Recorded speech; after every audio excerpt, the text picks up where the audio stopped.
Whoops, that's not where I wanted to be. Morning, everyone. I think that when... Okay, I need to have that up and I need to have the chat.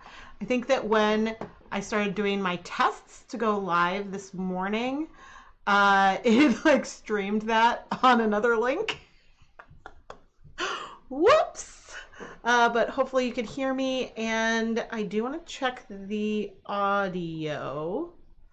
Okay, let's check.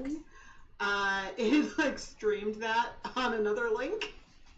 Oh my goodness. Okay, turn the audio back off. That's great. Hi, Indy. And I'm gonna reduce that, but okay. Yes, you were sleeping and you know that I'm streaming, and so now you are weaving your way through everything. But hello, everyone. I am Rebecca from ChemKnits, and today we're going to do our Paradise Fibers unboxing. But first, we're going to talk about their devastating news. It is truly heartbreaking. They had, at the end of February, they had a fire on their loading dock, and so no inventory was burnt, but there's lots of smoke damage, and a lot of their doors are damaged because, you know, from firefighters like doing their jobs. And so we'll talk about what you can do to support them and to basically just send them love, because they're going through all this and they still sent me a free fiber club. And so I went and donated the retail cost of the fiber club, because I was like, you know, you can skip a month for sure when you're dealing through something so devastating and tragic.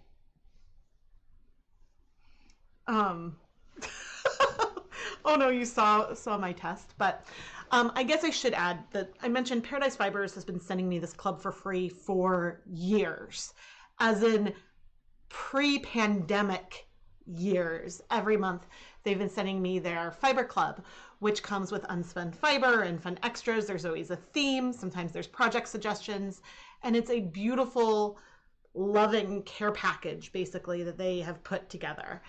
And it is a highlight to open. And so I am an affiliate marketer, which means that I earn commission when I refer sales. But in the video description today, I do have my affiliate link in there, but if you go to the video's description, you can find a fundraising page where you can support Paradise Fibers directly, and that's what I've pinned in the chat. I have a link to their Instagram, so that way you can go and get news and updates if you want. And then I have their website with a marked not an affiliate link at the top of the description. My affiliate link is further down, but you know, they don't need to pay me commission for sharing this today, because I want to support them, because they have supported me a lot over the years. And yeah, it's sad. So we'll briefly just go to their Instagram, and we can go through it more like at the end. I know more people probably want to see the unboxing, and so we'll get to that sooner. Here we go. And so, yeah, so at the end of February, a fire was set on their loading dock, and the cause of the fire is currently under investigation. The fire didn't make it all the way inside the building, and so no one was hurt, but there was a lot of smoke damage, and so a lot of inventory is unsellable. And so, I mean, maybe we'll go through all of that more later, but the Give, Send, Go is the link that I have pinned in the chat. And yeah, I mean, they basically have to wait for insurance to come up. And so you can see receipt, I donated. And there's also updates on their website about it. And that was me trying to spell devastated, which is really sad. But the fiber club that I'm going to open is a monthly club. It is $34.99 a month. That includes shipping within the continental US. It includes 6 to 8 ounces. Now they're saying, okay, 4 to 10 ounces of fiber, a bigger range. Sometimes they do some really luxurious fibers, so there might be a little bit less.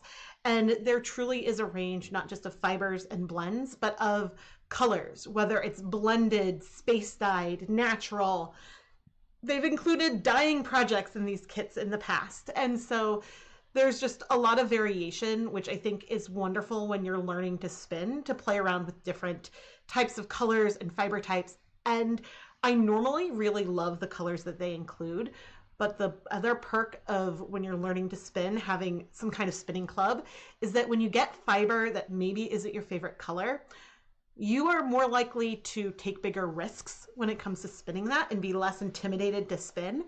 And that has resulted in, over the years, me creating some of my favorite yarn. You know, it might have been colors I'm like, oh, I'm not that into it. Once I've spun it, then I've absolutely adored it. And I've taken, as I said, bigger risks. So that's one big reason why I like to recommend fiber clubs. But let's unbox. Now, I will say,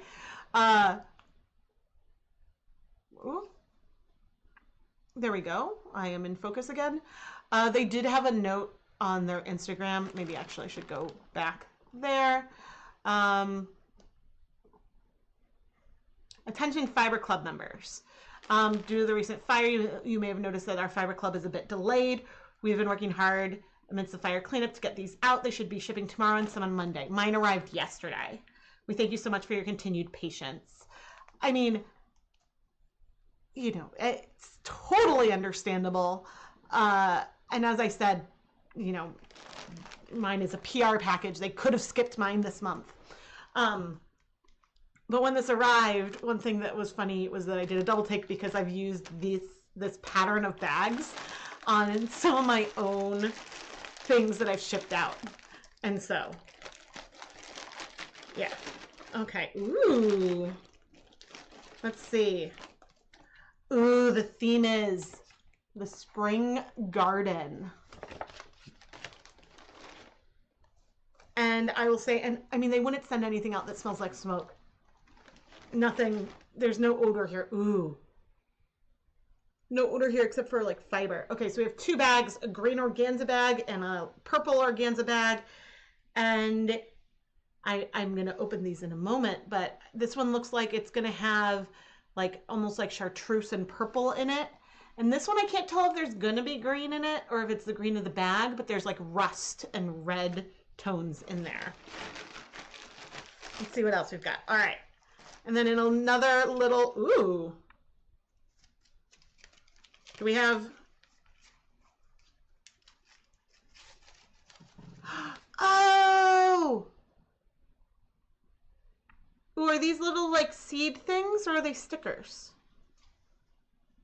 We'll have to look and see. But we've got two little butterflies that have dried flowers in them. So that's the only thing that's making me think it's not a seed thing. But I don't know. We'll have to look and see what that is. And then, oh, it took me a minute to find Eunice in here. But we've got this sort of,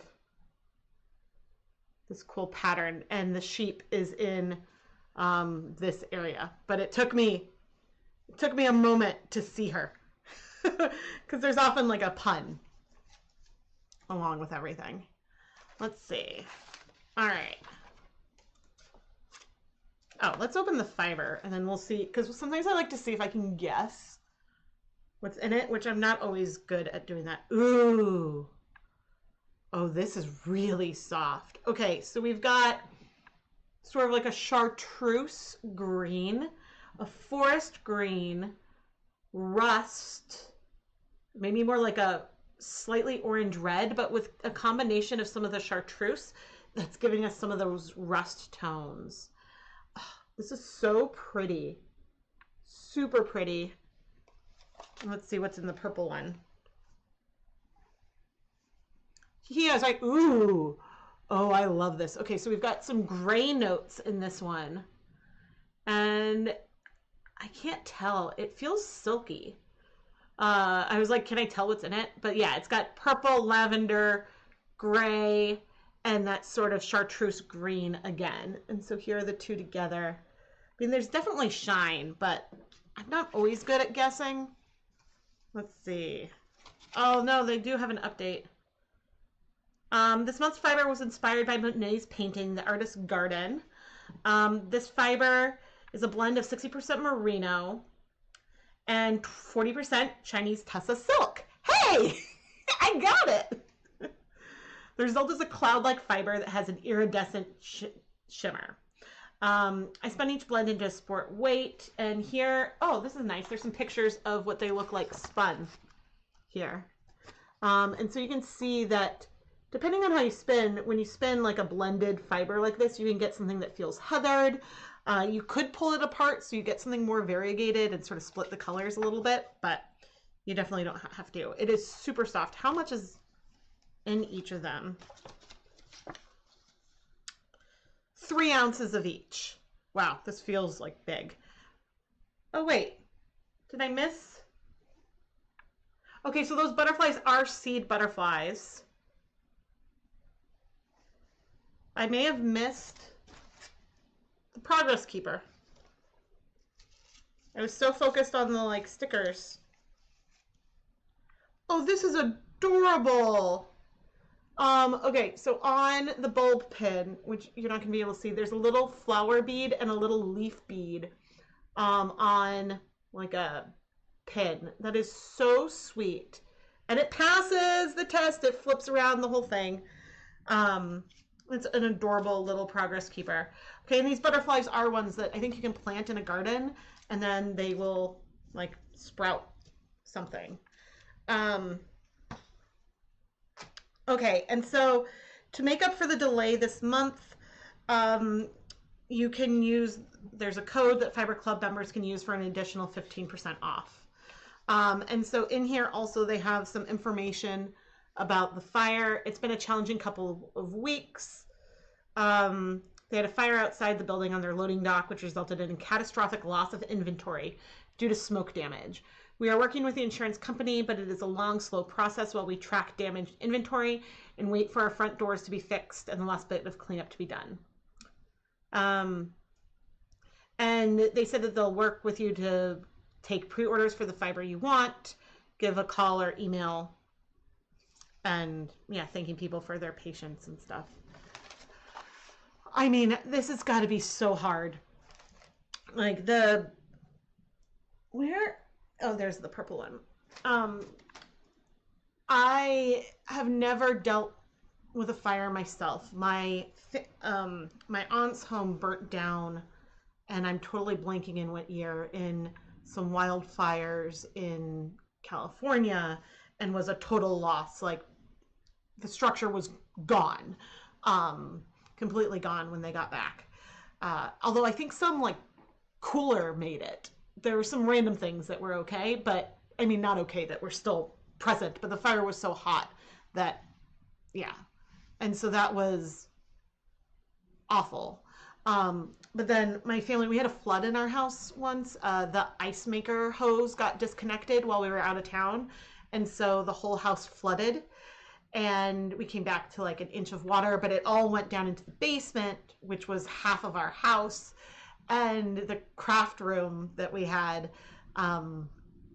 this like big like utility room that we had like craft stuff in, was damaged. And I remember my mom let me have like $50 or so of the insurance money to replace the yarn that I had that was damaged because it was soaked in like in the standing water for days. So that doesn't compare to like a business loss like this. And so I don't know, I just, my heart is going out to Paradise Fibers. And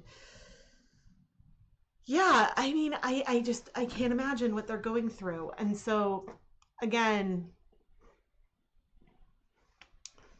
you know, I guess here's one of their most recent updates.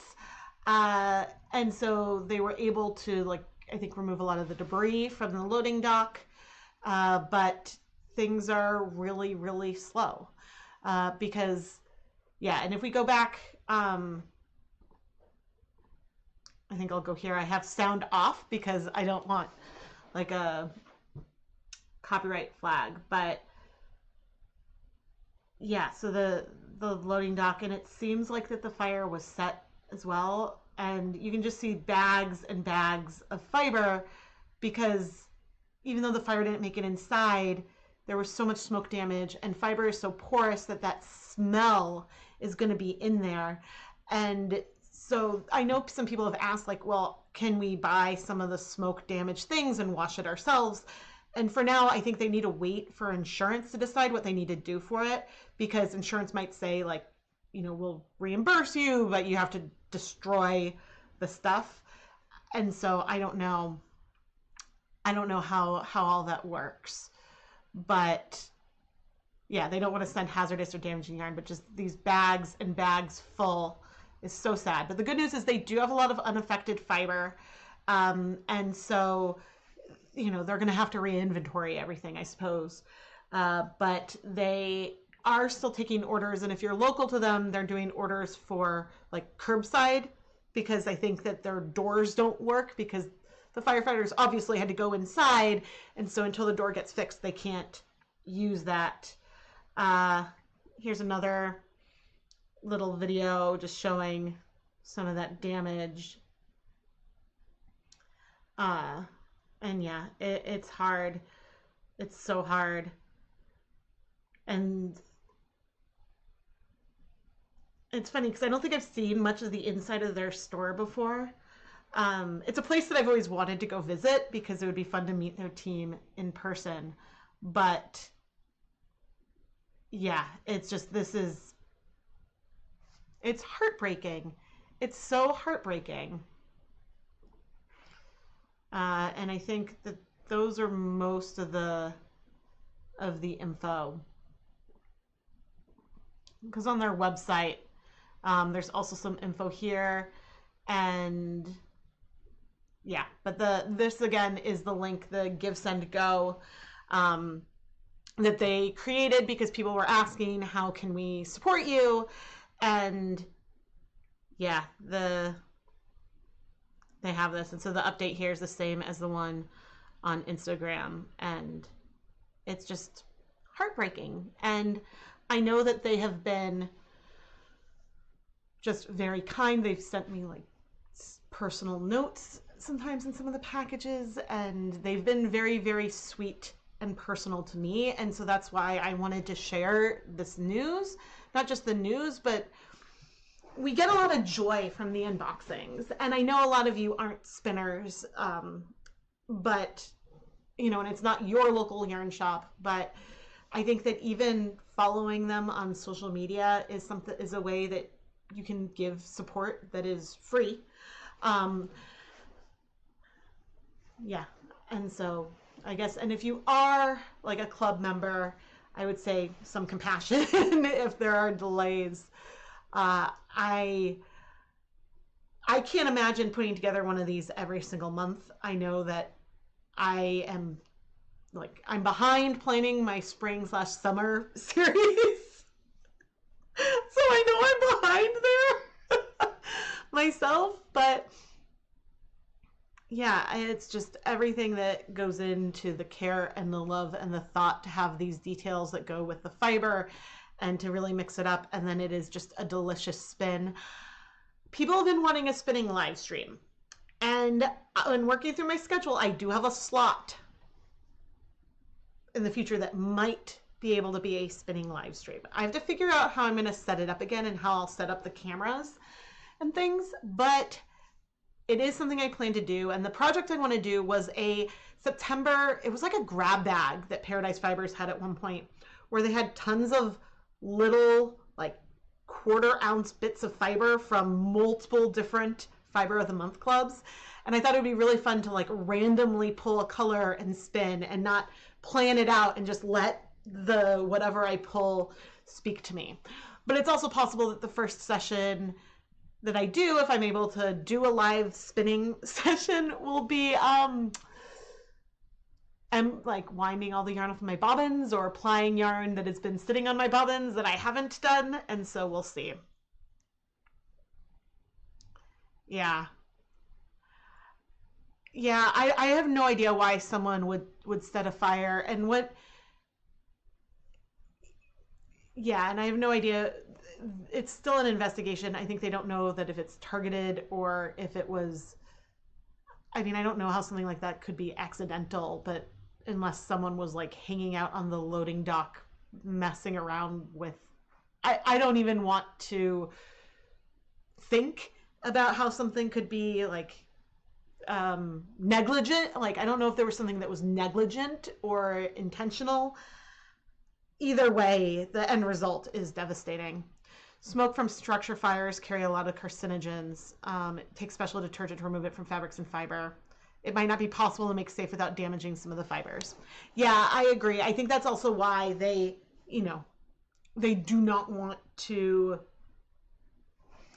they don't want to send anything out that could be hazardous or unsafe, or, they don't want to do that. And I'm hoping, I mean, it depends on the type of insurance that they had, right? Because depending on the type of insurance, I don't know, like, one would hope that they have insurance on the inventory, and one would hope that the insurance company would see, okay, this is not, like, there's no way that Paradise Fibers could take a trash bag sized or like container of fiber and wash that in any kind of way that preserves the quality of it, because a lot of the washing and things happen before the carding and blending of these fibers. And so, yeah, I think that I don't know if it's possible to salvage any of it. Yeah. Insurance will be able to let them know if it's more cost effective to replace and or clean. Absolutely. It's just still sad that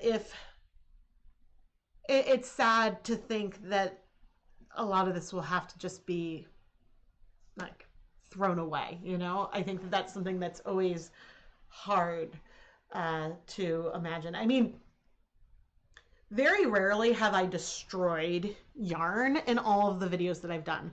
There are a few times, like there was a time when I tried to use a color remover on wool yarn just to see what would happen. And it was so damaged that I threw it away. And then I think another one I threw away was the one time I've really felted yarn. It was washing after using a synthetic dye on wool, cotton, and synthetics because I was curious. And I think there is so much pigment in those synthetic, in the like dye more synthetic, so that way you can dye a little bit of color for acrylic. There's so much pigment in there that the wool just, it would not stop bleeding. So I kept washing and washing and washing and washing, and I felted it. And I think eventually I did also throw that one away as well. But it was heartbreaking to throw away something that I destroyed myself, right? Like, it felt wrong to get rid of it. And so I know that even if insurance will help them replace the inventory and things, I know that emotionally it's gonna be hard. Yeah, and not to mention the time that it takes to bring fiber in, and the time that it takes to just get new inventory. And depending on what yarn and things were damaged, if it's some of their like in-house things that they do, like there's a production that is time consuming, right? And so that is something that it can take a while to replace. So you can't even imagine having to go through all that. I hope insurance doesn't take too long. Yeah. And I think that they said somewhere, one of the other reasons why insurance is going to take a while is that Paradise Fibers needs to be able to say the total amount of damage that they have.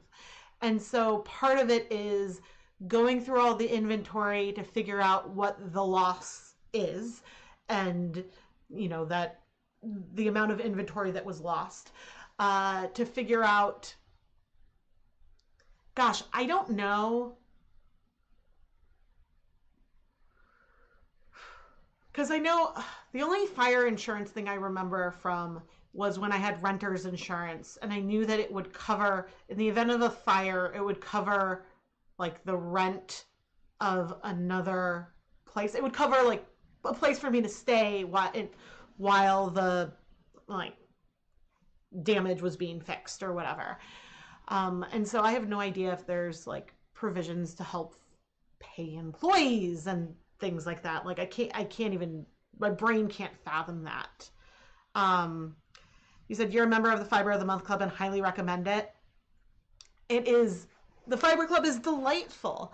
And it has evolved over the years for sure, but the wit, oh, I didn't look and see what the pun was, if there's a pun. Mandela, it's a Mandela, Mandalula sticker. Like, they come up with puns and fun themes, and it's just, you know, it's so creative, and it's, I don't know, my heart just, my heart goes out to them. But, oh, I was trying to say, I think one of the things is, so they have to inventory the damaged product, this damaged items.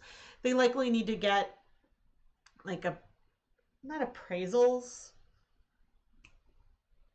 estimates. They probably need to get estimates for repair as well.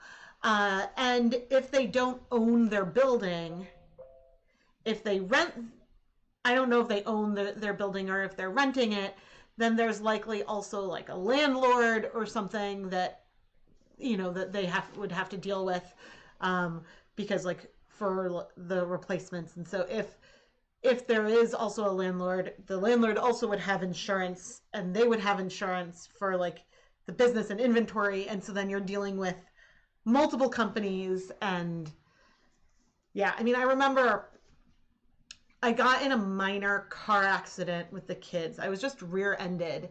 And what's funny is that there was no damage to the car.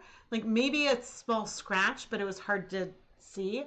But I had super minor like injury from the seat belt. Like my arm was strained or something from like going I don't know, from like whiplash or something. And whew, I was in a really bad accident when I was a kid, so it, even like a minor thing was hard. But I was like, okay, I am minorly injured with like a sprain or something in my arm. My kids are fine. But even though I wasn't hit that fast, I want to replace the car seats, which the insurance did do and helped me do. And so I replaced then both of their car seats, and, you know, I just had a week of like, I wore a sling a little bit just so that way I would try to not use the arm, not because I needed the sling, but like about a week of pain, and then that went away. But I was nervous that even the small accident, given that like I had something very minor, I was nervous that it could have cracked some of the styrofoam or something in the car seats. And so we replaced them. But that's, anyway. Gretchen said, I really want to learn to spin so I can justify subscribing to get fiber every month because they're always so pretty. I mean, a drop spindle is a very inexpensive way to get started. Now, I happen to think that using a drop spindle is more challenging than using a spinning wheel, because with the spinning wheel, you're using your feet usually to control the spin that's happening. With a drop spindle, you have to remember to twist it. And so that's also with your hand. But then you also have to consider not just the tension that you have, but you have this tension from the gravity. And so you can't adjust that. And so I remember the first time I used a wheel, I was like, oh my gosh, this is so easy. Now I haven't spun in too long. It's been too long since I've spun. I think I could probably figure out exactly based on what is on my wheel. So it's been too long since I've done any spinning, but I'd love to do some more. And I haven't used a drop spindle in over a decade. I think I got the wheel for my 29th birthday, and I have not used a drop spindle since. It took me a while to learn. So I bought a kit somewhere that came with some fiber and my first drop spindle. And and the first time I tried, I was like, I cannot figure this out because I wasn't drafting the fiber thin enough. Because if the fiber is too thick, not only then can you not draft it out because it's thick, but also it can't hold a lot of twist. So that also was leading a challenge. And Yeah, I had to go to some videos to figure that out.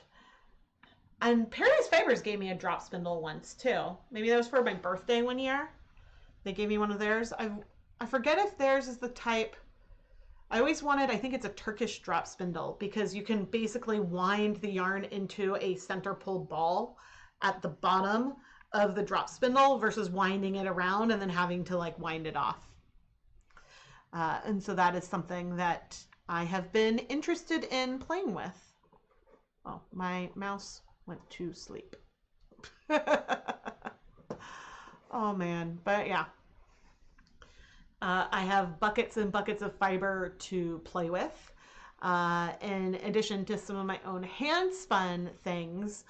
The thing with spinning is that I enjoy setting up like my really nice camera for spinning and showing that, but I just don't know, because there was a point in time when I used to stream off of my phone, and so then I would set that up and spin from there, but you can't get a really good view. And so I'm trying to think how many cameras, so that way I could have one that's like a close-up of the bobbin in my hands, maybe, so like really right next to where I'm spinning, one that's further back. And so we'll think. We'll think about that. But yeah, I did work it. I did reserve a day in my schedule that, what did I call it? Live stream spinning, question mark? Winding things off of my bobbins, question mark? Or else dying live stream. And I put that in the schedule. I filed my taxes. My returns have been accepted. Woohoo! But I scheduled that for like right after. I mean, this is all tentative because life things happen, but conceivably, like, I think I had April 19th. I have on there, okay, I'll stream in that Friday slot. But yeah, I think that maybe I can start fitting some others in again, because I've been working really hard to try to get like videos ready months in advance again. Because I used to have, at any given time, I would be working on content that would come out months in the future, and I had a backlog of things that were filmed but not yet edited. And with the personal things that happened last summer, I went through all my backup things, and I basically edited everything that I had that was like on the back burner, and that was challenging. Because then it was stressful, because I'm like, well, what happens if I get sick or if something else happens? Then I don't have that buffer that I have that allows me to go on vacation for a week or something, or, you know, if I need a mental health break, it allows me to take that mental health break. And so I'm working and getting that all worked up again, because I feel like for months I was editing the video that was going to be coming out that week, like days ahead, and it was just a much more stressful place to be. And so I felt like I had less time to just play and be silly. And yeah, I've got like a lot more planning and things on the schedule again. And so that feels good. That feels really, really good. Which isn't to say that I won't stream on other random days besides like the Tuesday or Friday slots. But yeah, I don't know. I'm excited. And whew, it's been challenging. But I think that this year's SMSMS might be a summer-based one again. And timing, I'm not sure. But yeah, I'm behind on planning for it. I need to start doing inventory and planning out packaging and stuff. I always try to make sure, and then I need to do a yarn order, because I never open a pre-order for anything unless I have the items in my hands. The raw materials. I want to make sure I have all the raw materials I need, because you never know what can happen with supply chain stuff. But which is not me throwing shade at other people who do pre-orders, or, you know, Paradise Fibers who will pre-order things, especially right now they need to reorder inventory. And so I think as long as companies are upfront about timelines and things, then that is totally fair. It's just, I know that things go out of stock a lot. Like, Nitpick Stroll is out of stock until like April, May.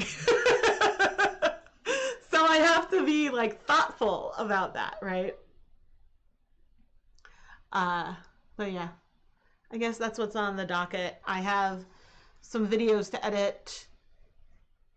Right now I'm stalling because I don't want to go edit. It's funny. Editing is one of my least favorite parts of YouTube. I love the filming part. I enjoy that so much, but I struggle because I can't multitask while I'm editing. Because when I'm editing, I have to pay attention to myself.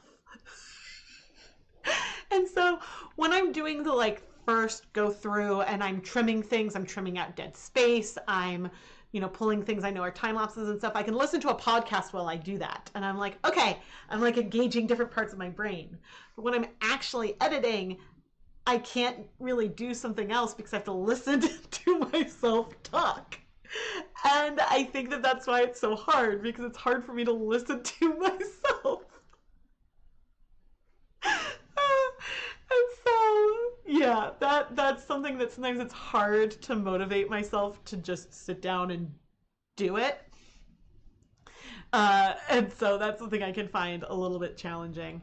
But one thing which I need to like clean out my like office space, one thing I've been considering is getting a standing desk with a walking pad, because I think that,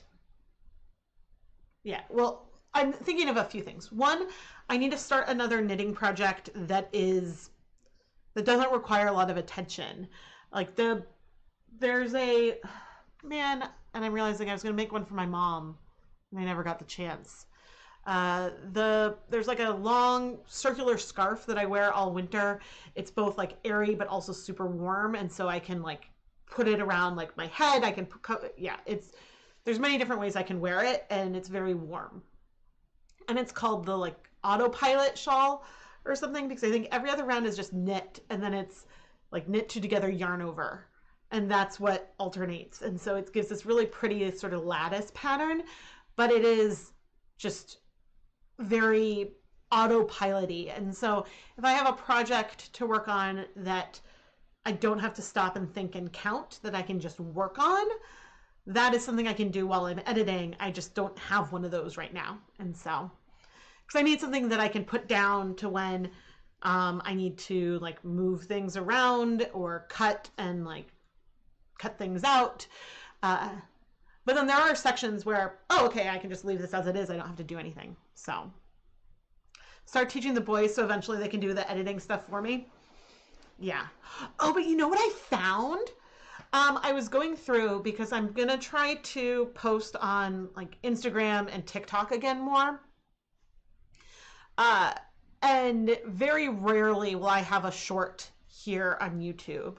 My sort of rule for shorts when it comes to YouTube is either it can be a recap for a live stream, it can be content that otherwise isn't part of a video, like me winding an order into a yarn cake to show what the yarn looked like before and then after it's wound, because then, or if I'm unraveling a sock blank that I didn't do before the video came out, then I might have that as a short on YouTube, because that's new info that you haven't seen.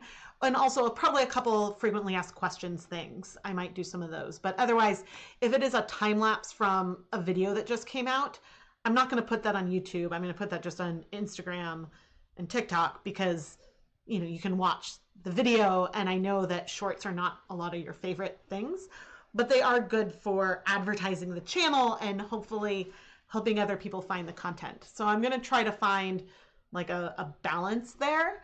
But I found a lot of things I made like a year ago, because there was a point where, and I think that I was posting regularly enough that I got some money from Instagram, but it was sort of like there was like a cap of the bonus I would make a month. And then it's like, okay, well then there's not much point of me posting more because each video now will make pennies. If I save it for the next month, then I can make more. But there was something, I don't know what happened, that then I stopped for a bit. And so there wasn't, I don't know if I need to start posting more so those bonuses are there. But I found a bunch of like reels and stuff that I made that are ready to go. They're just from stuff that's really, really old.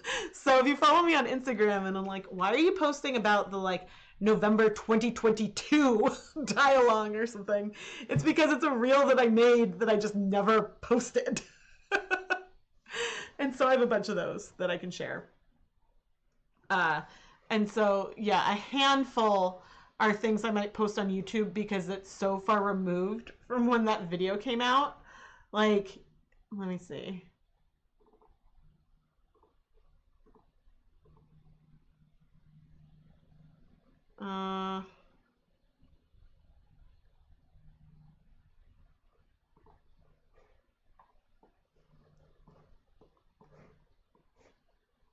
I like to mix up my guar gum at a ratio of 1/2 teaspoon of guar gum in 1 cup of water.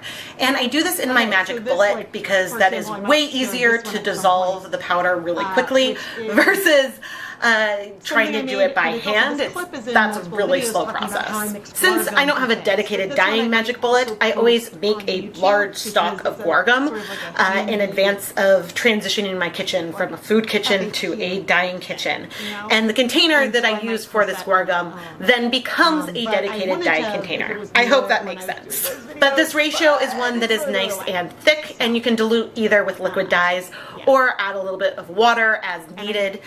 In general, guar gum. I don't know if that the audio for that was coming in. Throwback Thursdays! I forgot about Throwback Thursdays. Can you tell I haven't been doing much on social media lately? Oh man. You're right. I should use them as Throwback Thursdays. That is a great idea. That is a great idea. Okay, so I was double speaking. See, because I have the sound off on my computer. Sorry about that. Sorry about that. I was like, oh, I'm assuming that it's going to be silent because I have all the audio off on the computer. And it wasn't. Sorry, everyone. You had to listen to me do that multiple times. Ooh. Someone got a 2 on Wordle today. I haven't Wordled yet. Oh, but that's so embarrassing. Wait, why is it not playing the video? Oh, because I paused it. Liquid dyes or add a Yep. little bit. Well, that was double audio. Sorry about that. Hello, hello. Yeah, so I have like a few different things, and yeah, that I went through and I was like, oh, have I really not posted any of these? Because in theory, hi Indy. In theory, it's not hard to make like a time lapse when I'm already making a video because while I'm editing it. The thing that takes longer is that I try to do accurate closed captions on them, and so which wouldn't be a problem except the default places that you can put closed captions in my editing software gets blocked by text, unlike TikTok and Instagram and stuff. But like, so then you can't read it, and you want to have the closed captions where people can see it because, yeah. And so that's something that I try to spend time doing. So, but yeah, I've got a good handful. But oh man. The other thing that's unfortunate is that with YouTube right now, you can't pick your own thumbnail for shorts. And that's unfortunate because if you could pick your own thumbnail, then a lot of times the thumbnail it picks doesn't give any indication of what the video is. And so that's a shame. But yeah, I guess I need to think of doing these shorts like advertising, right? Because it's a way that people might find and discover the content and want to learn more and then find YouTube. So that's my hope. But yeah, my goal is to start where it makes sense to start making them again. Because occasionally there's a clip that's good, but more often than it's just fun to see a nice time lapse of me adding color. I find those soothing. So, so I'll try. But anyway, I think I'm going to head out and really edit these videos that I need to edit. One of them is very silly. Actually, they're both a little bit silly, which they'll be very fun videos. I'll be very happy when they're done. It's just, yeah, I'm like, I'd much rather go and dye more yarn. But I also know that it would be really hard for me to have, I think, someone else edit my content because I know it so well because I was there and I lived it. And so it would be a lot harder for someone to know what's important to leave in versus what maybe I said. Yeah, I also can't afford someone else to edit. That's the other thing. But anyway, I just want to give another big thank you to Paradise Fibers for the support they've shown me over the years. And I hope that you can offer them some love and support in whatever way makes sense to you after everything that they have gone through with the fire and are still going through, really. It's not done yet, right? And thank you all for tuning in. It's great to see you. And yeah, we've got what's tomorrow's video? Oh, tomorrow's video is a fun one. Tomorrow's video is a fun one. I can't wait for you to see it. It's an episode of Dye Pot Weekly. And yeah, if you go and check out my shop, you might get a sense of the colors. But yeah, but anyway, I'll see you all tomorrow. Well, in the comment section at least, because it's not live. And yeah, I hope that you guys have a wonderful Thursday. Today's Thursday, right? A wonderful Thursday. And I'll chat with you all soon. Bye.